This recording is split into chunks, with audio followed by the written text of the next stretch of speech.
hipi sa Provincial Hospital nagpasalamat sa gobernador.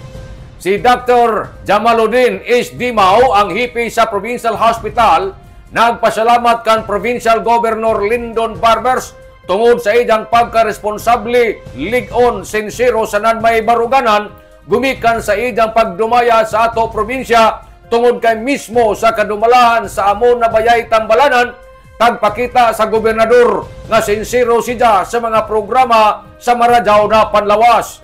Laong ni Dr. Dimao, baguhay pa lamang si Governor Lyndon Barbers bibisita ngadto sa Provincial Hospital aron makig-meeting sa mga doktor ng Surigao del Norte Provincial Hospital para hisgutan kung unhon pa nila na mapalambo sa mapalig-on ang delivery sa serbisyong medikal para sa katawan ng ato lalawigan. Sumaya pa ni Dr. Jamaluddin Dimao ang hipi sa maong nga bayay tambalanan, tagisgutan sab nila ang mga hagit sa nan-oportunidad sa ato health system, labi na sa aspito sa accessibility equipment sa non-medical personnel.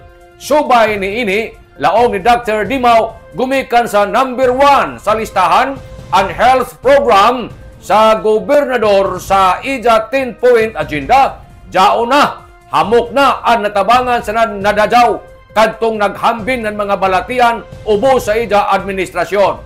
Samtang sa pikas bahin usab sa susamang kalambuan si Provincial Governor Lyndon Barbers milaog na ang tumong sa ija panerbisyo amo ang paghatag na mas epesyente, mas paspas sanan mas matinud-ano na serbisyo kay ang kahimsog sa panlawas sa katawan amo ang ija prioridad.